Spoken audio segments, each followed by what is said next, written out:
I 2017 to 2022, there were 14,000 web accessibility lawsuits filed. That's a big number. In 2022 alone, there were 3,000 filed. Is that just Now, in the US or is that globally? that's in the US, I believe. Yeah, only in the US. That's according to Level Access. They're one of the vendors that does a lot with the accessibility. Again, I can't vouch for them. As I don't have a direct business relationship with them. They do publish quite a bit of good content. I generally like them, but they no, those lawsuits are big, and a lot of them are legitimate lawsuits for companies that just have failed to make themselves more Adapt. accessible to the public. Yeah. And it's a big deal. I mean, we're talking Barnes and Nobles on the list. We're talking some big CPG brands. We're talking, yeah, this is not something that you can afford to ignore from a legal and compliance standpoint, and it's not something you should ignore from the standpoint of, the promise of the digital world was to be this democratized and accessible place for people. And so if we want to fulfill the promise of that, I want to operate in a world where marketers don't crassly manipulate people and deceive people. I want to live in a world where social media platforms, don't put people in a sort of a narcissistic bubble of their own making. And I want to live in a world where anybody who wants to buy a pair of Bombas socks can go on that website and do it, whether they can see or not, or hear or not, or whether their finger can push a mouse button or not, right?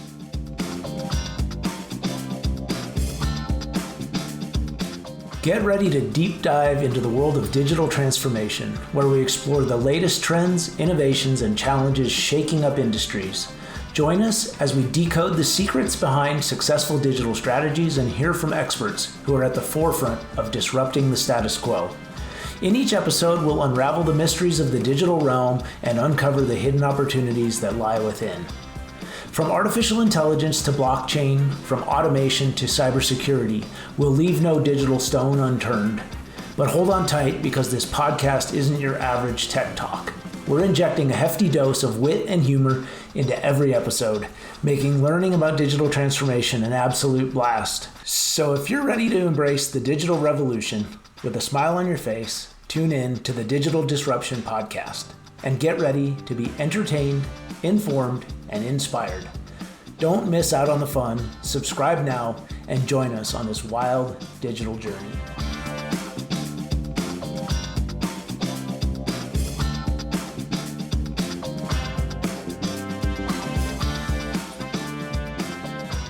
Hello and welcome to the Digital Disruption. You'll notice it's Sean and I today, and we are woefully absent one of the three stooges. Dawood had a competing set of priorities, so this is, I believe, the first episode we are without Dawood. What do you think about that, Sean? I think it's fitting that we're going to be talking about priorities today in regards to some compliance along with ADA and basically accessibility. So yeah, I'm okay. Obviously he's missed. We love having him, but in this case, great segue for us to start talking about how to prioritize some things for our friends in the digital ecosystem. Yeah, no, I know we'll miss Dawood today, and in the spirit of accessibility, we will enunciate clearly, and we will be on our best behavior to ensure that when Dawood listens to this later, he gets 100% of everything that we've put out here in the universe. So I mostly promise to do that. Yes. I'm sure we'll find some rabbit holes per usual, but joking aside, accessibility is a real thing.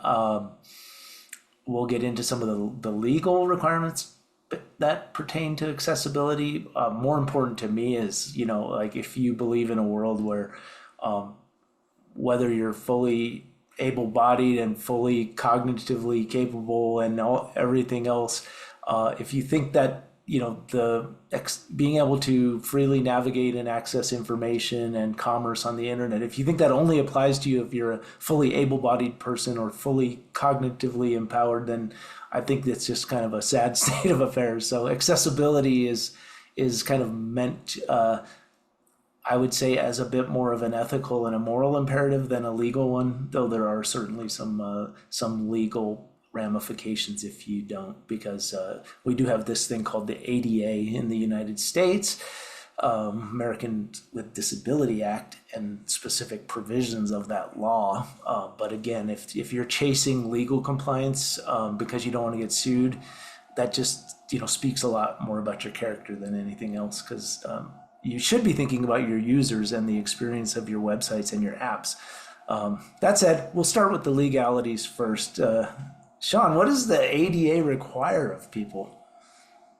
Or of companies, not of individuals, but of companies and organizations? Yeah, so a little background, right? ADA enacted, I think, in 1990. So basically creating a framework for businesses and nonprofits primarily to offer services in an effective and equitable manner to those with disabilities. And that could be physical, it could be mental, it could be emotional. So you have to really think about like the whole gamut of user experience across a spectrum, which is why this is, I think, really hard for some people to grasp. Like from a web compliance standpoint, I think this has been a pretty heavy topic for about a decade now. I Yeah. remember about a decade ago, we first started seeing like sites and brands start to move towards trying to build roadmaps to compliance.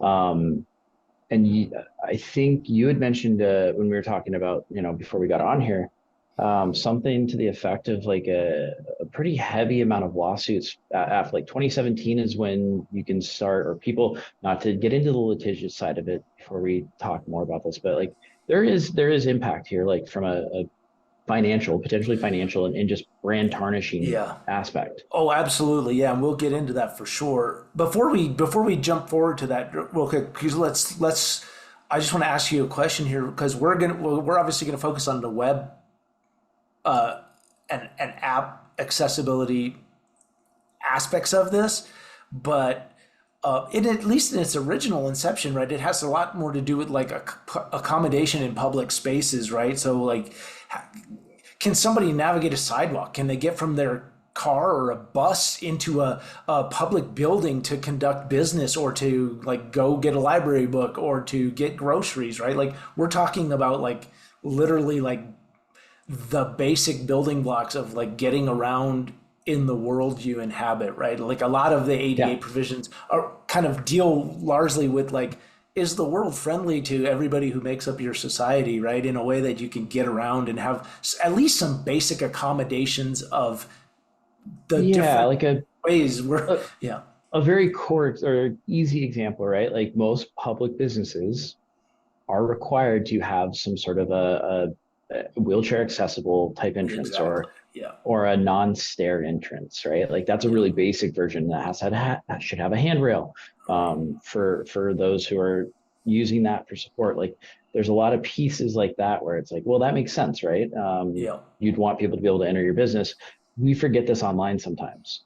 right. Um, And like colleges and universities, like are you accommodating like blind people, like by making texts available in a somewhat, obviously you're not, if you have 200,000 volumes in your library, maybe not every one of those texts is going to be either be available as an audiobook or braille or whatever, but if it's not and somebody needs it, do you have a mechanism for quickly getting it in a format that they can utilize for a course or something like that, right? So there's a whole bunch of different things, and or people who have different kinds of cognitive impairment. Like, do you make reasonable accommodations, like so that they can demonstrate their mastery of course material, but maybe they take a test in a slightly different environment, but they're still responsible for the same content and mastery, right? There's a number of different things that go into I this. Yeah. Yeah, I think that's a great example, like that we see in the physical world, right? With in our school systems, right? So a 10th grader, let's just say a 10th grader is taking a test. You have someone who may take that with the rest of a class of 20, 30, whatever. And then, a reasonable accommodation for someone who may have some sort of learning disability that makes them easily distractible. Right. They're allowed to take that in a kind of like a silent room or with a proctor. And it's important to think about like those accommodations in a physical world that then kind of translate into a web world where, Yeah. kind of going back to the keys of the ADA, legislation, these are enforceable, right? Like and really there's the reason for it is there's legal precedent for it now. So I kind of alluded to some litigious pieces, but everybody's kind of subject to this now, whether you are motivated just by, out of the goodness of your heart or from a legalese standpoint, you have to do these things to make your brand, your experience compliant. And it behooves you to do so. There's a lot of reasons to do it, but like there's a precedent. Non-compliance results in lawsuits, fines, Yep. beyond that, reputation damage. Like I think Yep. that's one that some people have a really hard time maybe thinking Yeah. about. It's like, Oh yeah. I mean, and some organizations are exempt from these things. So, for example, like based on your business size and your kind of operational model, like if you're a seasonal business, if you're in operation less than 20 weeks per year, you have less than 20 full-time employees, if you're a religious entity or a private club, you can have some exemptions based on the grounds of religious freedom. Although I think, if you're theologically rooted principles are to not be accessible to other human beings. I would find that actually personally a little bit humorous. So don't use your again. I would not encourage anybody to use your legal exemption as an excuse to be an a-hole. So I think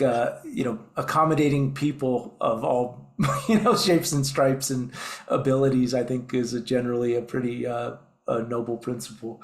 Also, yeah, if I don't you, know if we want to debate like exclusivity versus yeah, yeah, inclusivity in yeah, regards yeah, to developmental pieces or the subject matter. Like, yeah, great to be exclusive for some for reasons like whether it's your club pertains to a certain niche of interest, but yeah, you might want to make sure you're broad enough to let some folks who maybe may not be able to access it otherwise into that club. But that's like, yeah. again, we're getting into a very philosophical piece Oh here. yeah, oh yeah. I'm just encouraging. Don't use the law as a reason to not be. Yeah. Don't to make poor user experiences and accessibility, and quite frankly, it's not good for business either because you want like there's probably people you don't realize like that are interested in your services and products, and like making them have a bad time getting to you is not in your favor either. But there's also certain types of businesses, or not businesses, but certain types of online content. Like if you're just purely for informational purposes, you have no transactional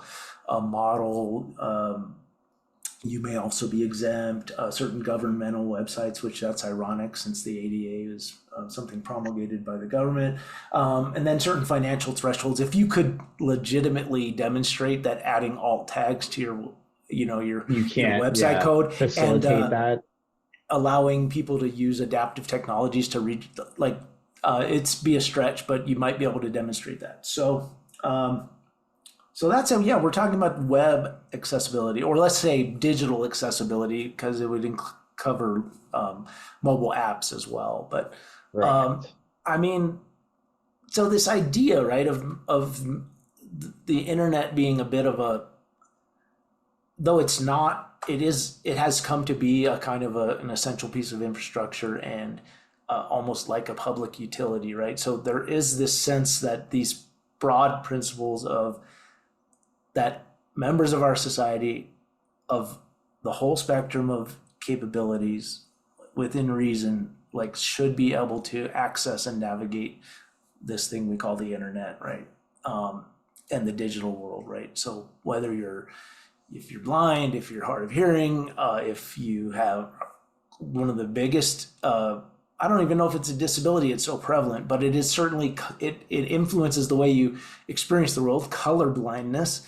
um, Which is actually more common than a lot of yeah, people admit. Like I yeah, remember yeah, going from, this was like a usability best practice thing that I saw years ago. It was it's something like 40. It's a really high number. It might not be 40, but it was like an overwhelming number to hear that, like, and it's more prevalent in male I believe it colorblindness is. versus Yeah, that's my female understanding as well. colorblindness, Yep. more prevalent. But it was something like, correct me if I'm wrong. We can put a little chyron underneath me after I say this, but 30 to 40% can have some light form of color blindness. Like it's Yeah, I not, think that's and right. it's I not think it's like, around the 30% mark is the statistic that I've read over the years. Yeah, it's a yeah, significant portion of the population, which that affects things just like, for example, color contrasts and your yeah, color palette on your website has a huge impact. It also has a huge impact on the elderly in terms of if you don't have proper contrast. So even if you're not colorblind, if you don't have proper levels of contrast,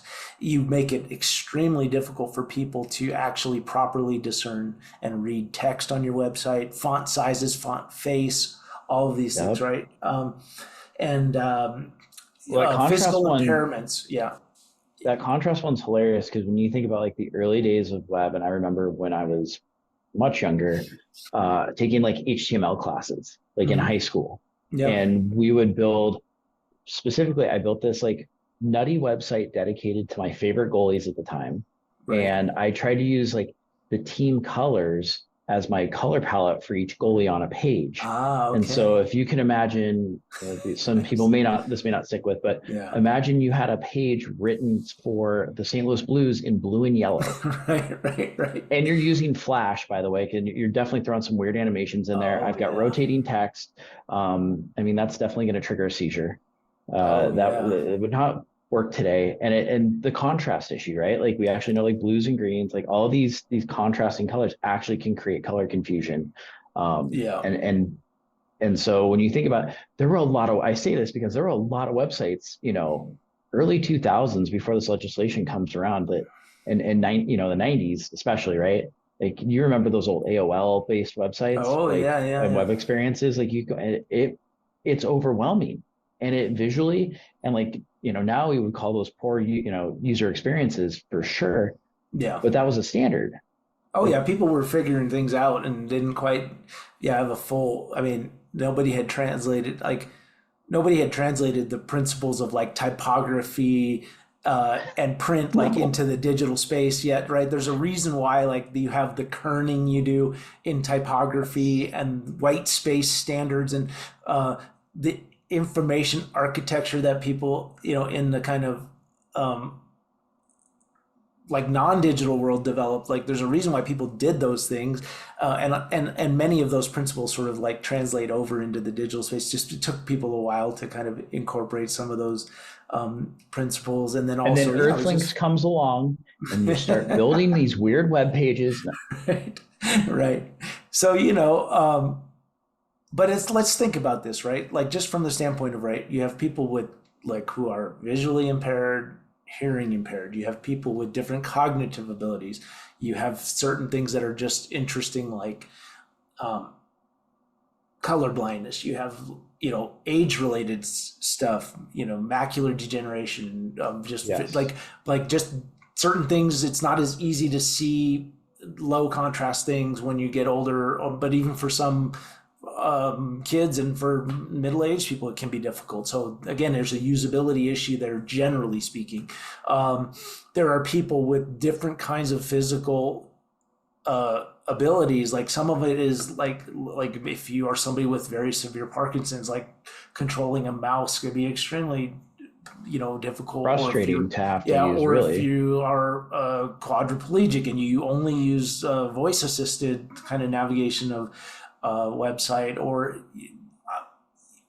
again, like some people just simply don't have the motor skills because of a disability to use a mouse, so you have to be able to navigate a website with either voice or with your keyboard exclusively, right? So Mhm. um, so there are these kind of, I guess if we were to bring it down into those like um, the Well, I think web, this is, yeah, I guess we can start moving into maybe some of the guidelines of how can we accommodate these various kinds of um, accessibility issues that we've covered, right? Like, so what yeah, are I some think of the this is a good space to guidelines? Yeah. say, yeah, like you have ADA compliance, right? But then Yep. there is the WCAG, So web content accessibility guidelines, which are actually more of that is your compass in all of this, right? So ADA compliance, that's the legal part. WCAG is okay. How do I get there? What's the framework? And to be fair, another Chiron here, mostly US specific here. Like there are probably sets of standards that exist internationally that we're not acknowledging, but we just know from our experience. Although I will say the WCAG guidelines were developed by the W3C consortium folks, so they're probably although again, we're not lawyers, so we don't want to say if you're in the EU, this will guarantee you compliance. You have to adhere, but those guidelines are sort of meant to be universal. They're meant to be universally human, kind of. They probably won't impact whether your Labrador Retriever can, accessibly, navigate the internet. But for human beings, they definitely will help you be compliant. If you design a site like it's a Bluey episode, you are set. That is what I hear. So on that front, there are kind of 4 pillars, and they abbreviate these as POUR, POUR, perceivable, operable, understandable, and robust. So perceivable, the information in the user interface components should be presented in a way that can be perceived by the user. That's providing alt text, non-text content, and make the content adaptable. Operable, so the components of your UI and navigation must be operable. Literally, they have to work. You can't have false navigation. You can't and this is, I'm pausing here because this is like just good UX, most of this, which is really hard for some people to grasp sometimes. But and also, I mean, it's important to note operable by both sort of, mouse clicks and by assistive and adaptive technologies. Yes. So I use a keyboard to operate your website. And there's some blurriness there, I'm sure. Well, not really. That's more black and white. But I was going to say, with touch experiences, again, going back to good UX, what happens when I'm touching the site on a touch screen? Like that's really one thing that I think we've been forced to really think about more with the iPads and that piece of technology existing the last 10 years. But it has triggered more people because I don't have a mouse. A mouse made us lazy. I mean, let's be really honest about just how that evolution happened too. So the other 2, understandable. So information and the operation of the user interface must be understandable. This involves making text readable, predictable, and helping users avoid and correct mistakes. So it could be as small as typos. It could be sentence structure issues. I think this is a really good one when it comes to like language translation. And you see a lot of that kind of create problems. A whole different discussion of like, should you pay someone to translate your website, or should you let a reader like Google Translate that for you? More times than not, you're probably going to be fine. But I know there's some pieces there that you could probably argue, like if Google can't translate it, what does that mean at this point with how advanced that is? And then the final one, robust. Oh, no. Please, no. Finish with your thought, and then I'll circle back to something. No, I was going to say the final pillar. So we have perceivable, operable, understandable. Last one's robust. Content must be robust enough to be interpreted reliably by a wide variety of user agents. A la a Google Reader or something like that. And includes assistive technology. So there's kind of, your standard out of the box. A lot of browsers have these built in now, but there are ones that are specific to certain needs that you can go and acquire as well. So user agents. In terms of the operable part of things too, like we've all heard, like, when we fat fingered something, or and you hear about a lot of, we come from the advertising world, and you hear about a lot of like false click-throughs on elements of advertisements in mobile apps and things like that. Okay, so if you think about the world of, if you're delivering such a lousy experience for your general user base that people are erroneously hitting the wrong thing when they're just generally trying to interact with your app or your website, then how much harder do you think it is for somebody who literally has like a mobility impairment, or like their finger dexterity is severely impaired? Like if a Something as person simple as who's, like yeah, arthritis, right? yeah, Like something that a lot of yeah people have.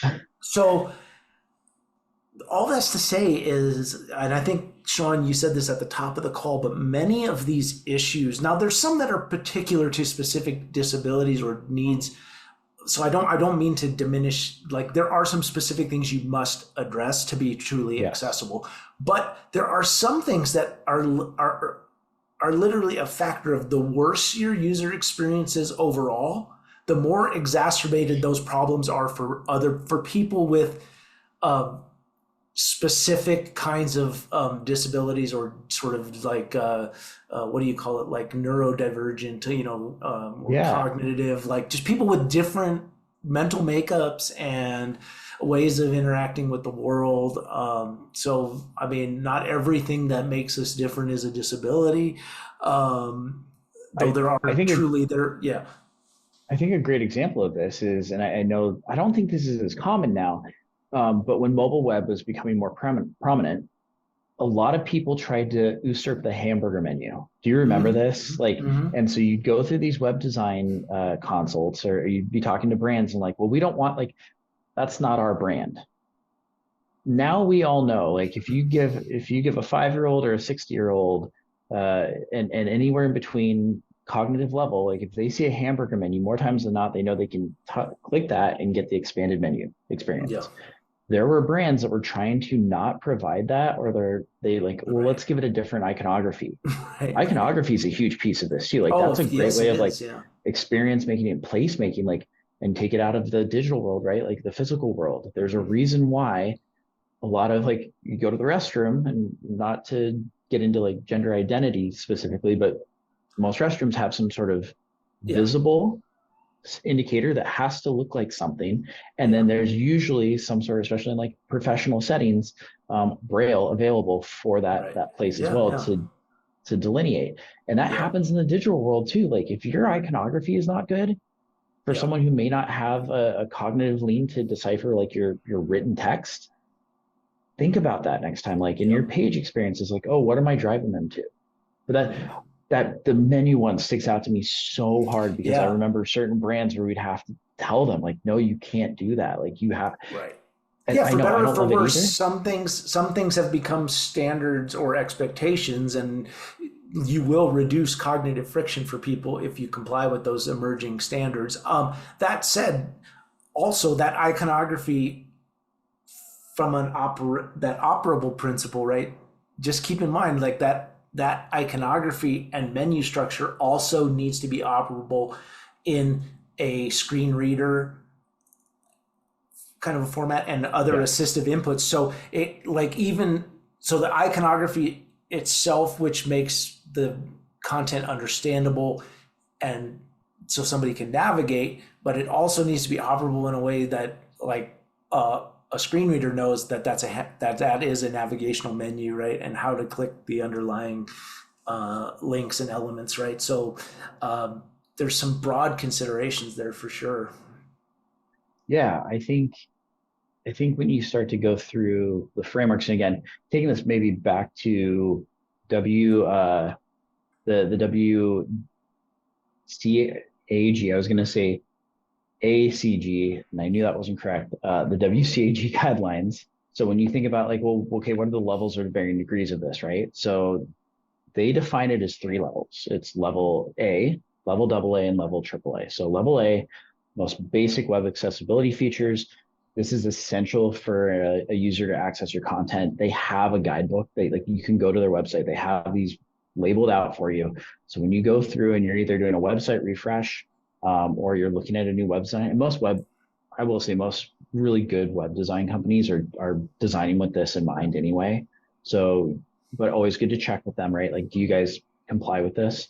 Because I know some brands went and did some rebranding in the last 5 years. Some got slapped for that because they did not actually consider that when doing it.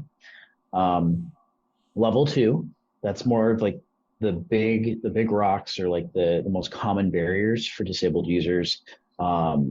and that's like the recommendation. Most recommend you need to be at least at level AA, especially like if you're, again, meeting the criteria that you had said earlier, right? The brands, your retail, you have some sort of commerce layer.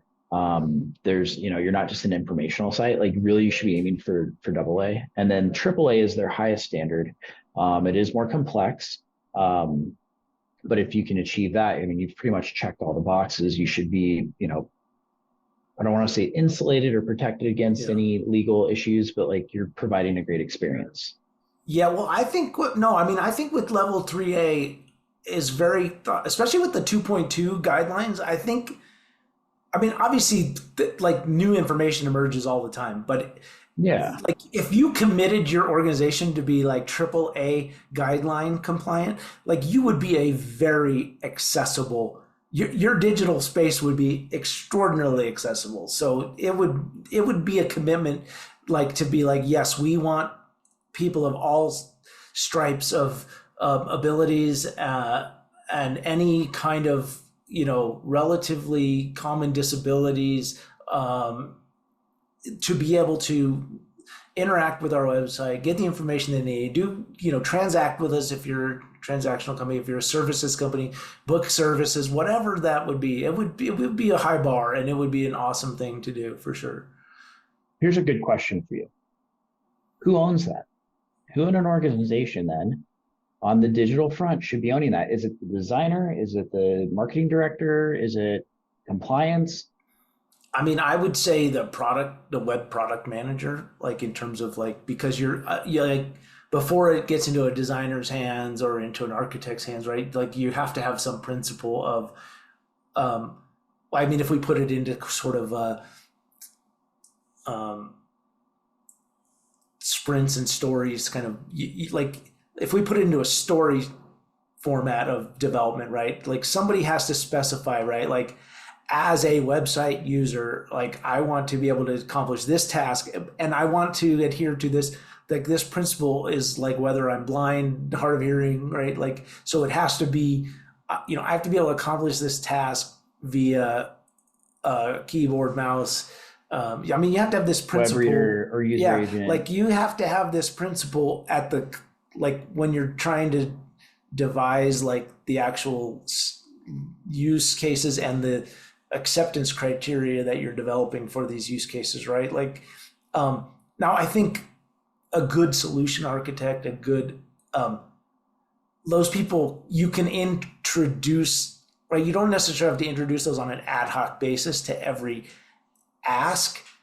If you bring You're thinking with that, if you bring that to the front, in mind. if you bring that framework to the front of the requirements, you can say these principles need to broadly apply to every story, but one way or another, somebody has to own that. Like this is a principle of how we design our information architecture, our site infrastructure, our front end, right? You need to be thinking about it. So to me, it's higher up the food chain. You have to commit to this as an organization. To me, a CEO should be standing behind that notion. I can't imagine a company. Maybe like the crazy Richard Spencer, white supremacist, kind of militants, maybe if they are running the company, they want to sort of like, by golly, we only want our website accessible to these people. But I can't imagine a CEO of a legitimate enterprise who's thinking. If you're the CEO of a publicly traded company, yeah, or even with like a pretty big private equity backing, and you are like, man, we're not committed to this. You're probably not going to have. We just saw what happened with some really basic principles of people not saying like, oh, I'm not going to work at certain times. Yeah. You're subject to what your customer wants and the market demands. So guess what? Yeah, you probably need to be championing, right? Yeah, if exactly. We're talking about, are you owning it? No, but are you are you a champion for this in your organization? And are you empowering someone, whether it's a leader or a team, right? To own this? That's realistic, right? You have a lot of resources. You have smart people in your organizations. You can find a tiger team to do this if you haven't already. Yep. which again, I find hard to believe, but you never know. Like there's brands that are growing, going through, Yep. pains. Um, it's it's work, but Yep. it's worthwhile work. Yeah, Which absolutely. actually brings me to my next question for you. Okay, great. We have a champion or a group of champions. How are we implementing and testing this? I think we kind of talked about how we Yep. implement in that thought process. How do we go Yep. about testing? Yeah. I mean, one thing on the implement side, just like, so if you're doing assessment against these guidelines, I would say at least strive for the 2A compliance. Uh, but have 3A as your stretch goal. Do an assessment, see where you're falling short, and then so then have just a gap, a matrix, like literally break down each of the kinds of requirements, like, I and then I think rank. there is like a formal matrix out there too. Yeah, It's yeah, yeah. like Oh, the there is. Yeah, digital accessible maturity yeah, model, like yeah, going against that. So yeah. So DAM, yeah, DAMM, so do there's a an way to do it. assessment. Yeah, do an assessment against the criteria, see where you stand, and then just create a roadmap and prioritize it. Balance level of effort versus impact, and kind of start ticking things off. So just create your typical project plan and start executing. Yeah, Um, it's no difference than like it's QA, right? yeah, It's a basic QA. Plenty of guidelines for how to do great QA out there. It yeah, makes sense. yeah. So Okay, I need, I in don't. some of that, Yeah, in the testing of that question, am I better off using a tool? Like there's Google Lighthouse, right? So it's like a free mm-hmm. tool. I can run it through my Chrome browser. It gives me Yeah, a lot of web stuff, but it talks about accessibility. yeah. Do I need to go There's and the pay for wave. something? There's like a Yeah. contrast checker wave. We talked about. There was one other one you mentioned before the call, and I can't think what the name of it Axe. was. Axe. Yeah. So there's a number of tools you can work with. There are some vendors that we're not going to promote any particular one because we don't have Yeah. an ongoing business relationship with them, but. Um, there are vendors that specialize in web accessibility that can help you, and if you're a sufficiently large organization, it's Worth the probably investment, worth the probably. investment. Yeah, because you're going to have a lot of things to check, but there's also just simple auditing tools. To go back to Sean's point about user experience in general, right? You can check for missing. You can easily scan for things like missing alt tags and labels and things that should be there, right? And prompts for accessibility tools and things like that, right? So those are things you can easily sort of scan for, and you can say, okay, we're like Well, and that's 40% of our images are missing alt text, right? and that's Or really like a continuous improvement model, right? yeah, It's like the yeah, same thing that again, a lot of digital technical teams are doing already, yeah, right? Especially like on the UI UX front, depending on the yeah, organization. So yeah, it's just it's almost like a hygiene now. It's like, okay, is that when we do this, are we also running it with these lenses or this standard of criteria? yeah. Okay, here's a question on that front. Um, should I, let's just say, or a group, whoever, should they be incorporating real like user intercept testing in some of this as well? You know, I think if you have a sufficiently complicated website, um, I think that's always a good idea. I think, I mean, at the end of the day, it's the only real way to know if somebody is actually reaping the benefit, or let's say they're not having. If you're trying to ameliorate a potentially a bad experience on your website through these different accessibility initiatives, I think the only way to really know is for a user that will benefit from that accessibility accommodation. I think that's the only way to really know. So I think that's a great idea. And that sometimes it's not practical, and some things are sort of binary Boolean, right? Like you need, if you should have all of your images have alt text, they either do or they don't, right? You don't need to Yeah, test that. But if it's like your navigation or the primary ways that people go through your shopping and checkout flows, your main you're navigation kerning, elements, absolutely. yeah, kerning of text from Yeah, yeah, desktop and mobile, like in yeah, different aspect ratios, right? Like I yeah, know that one. I've seen some interesting data and just the user yeah, testing I've done in the past, where and sometimes it's subjective, yeah, right? Like with those users, it's like, well, that's more of a personal preference. Are we violating, or like, are we Yeah, yeah, within the standard? And they may say you could go a little bit yeah, more. And so then you start to think like, okay, well, if that's the input and it's consistent, yeah. we're already compliant, but maybe that is a change we make as well. Mhm. Well, just the Um, same as like I talk about walking the store as a big like so, right in yeah, retail, it's like um, your people who are really keenly attuned to merchandising and in-store experience, right? They actually, you literally walk the store, like what's the experience we're delivering, and you also observe customers more importantly, right? But the digital version of that is like you should be walking your store, like you should be going through every flow you have on your own website, fixing broken things. You should find people in your organization that are not directly tied to your web product or your app product, right? And they like ask them to achieve tasks that you hope your customers will achieve.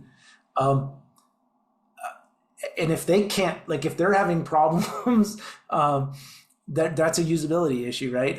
Or if you get 8 people around a table and you just start going through tasks, you will find a number of different usability issues. Again, for somebody who might have a disability or something that could be exacerbated even more so.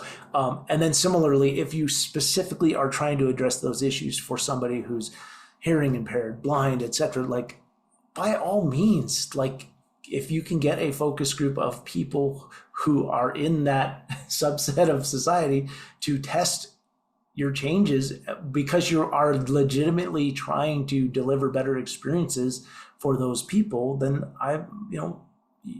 that will pay dividends, like in terms of your literally. end. I mean, Yes. let's be real Yeah. about Yeah. revenue lift. Like Yeah. everybody's trying to find ways to improve, Yeah. revenue. And Yeah. if you can service a segment of your customers in a better, more efficient manner, Yeah. it behooves you to do so. Yeah.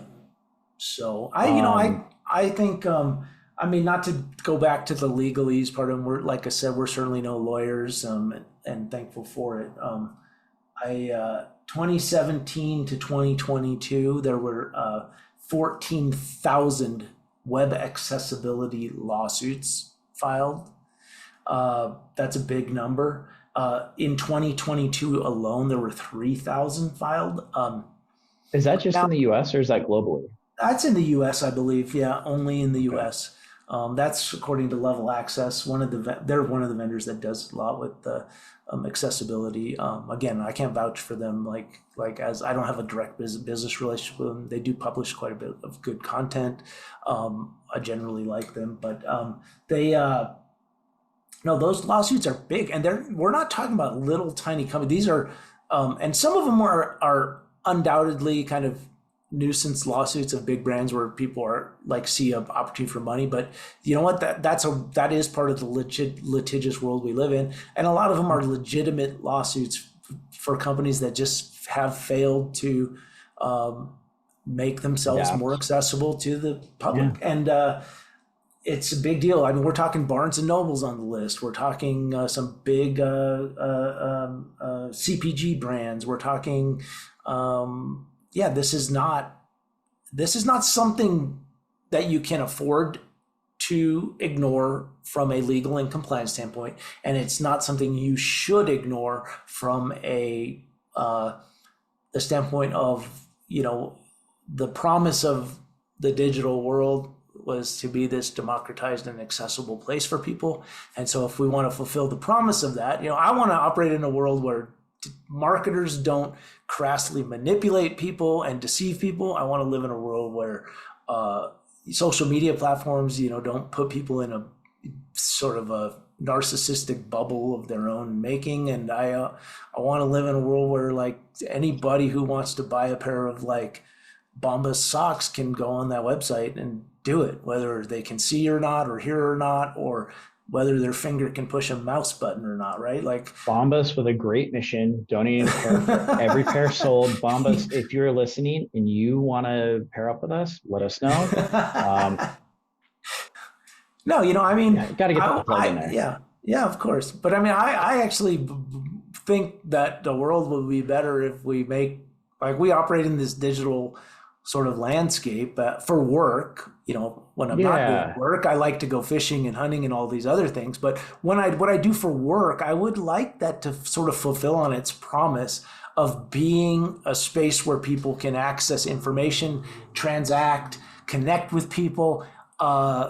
And it should be possible to do that, like regardless of, whether you can see or not, or hear, or whether or not you can click a mouse button, or if you have to navigate websites with your keyboard or with an assistive, technology or a screen reader, or if you're on the autism spectrum, or if you are whatever it is that makes you who you are in your makeup of how you came into this world. Like, there should be a way to kind of be able to access the digital world. Yeah. I think that's part of the reason I love working with you is you are an optimist when it comes to like what we can do. Yeah. I wish more people operated with that. Because I think there are some people who lean on the more pessimistic side of it and like, well, we can't, it's too hard, or it's not. I mean, it is. Everything's hard though. Like, right. And so if you think about it from that lens, it's like, well, it's just as hard for you guys to do it, but it's also just as hard, or if not harder, for someone to then interact with your brand or like your experience. So like who's got it harder at this point? Like who's really being, served in an incorrect manner or being treated unfairly? Yeah. We've talked about the benefits of it. Like, I don't know, like hopefully there's people in your organization that are, again, speaking hypothetically, that are motivated by this because they actually, they want a world like the one you described, and those are gonna be the best champions for it, I would think. Yeah.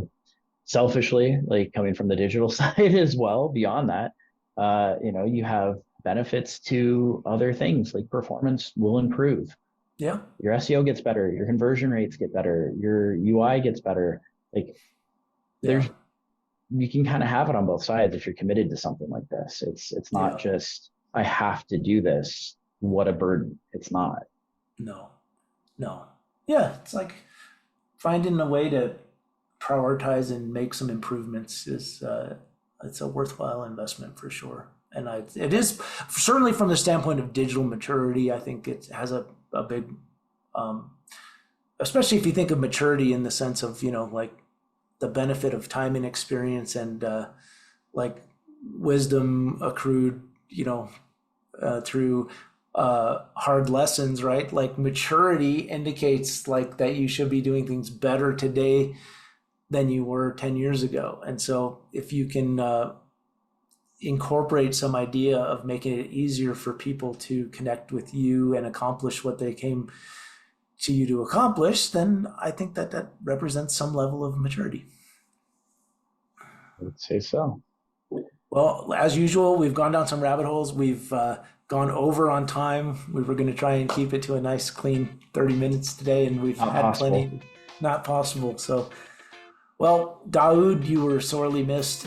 But we managed to have some fun and get some, I think, substantive and thoughtful conversation out there. So thanks, Sean. I appreciate it. As always, you bring a lot of valuable insights to the table. So it's always nice when you are on the podcast.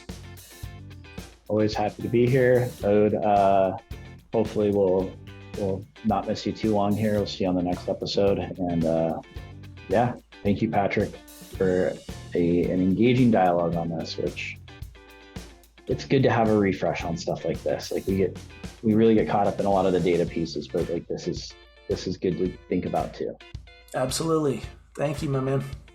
Talk to you soon. Take care.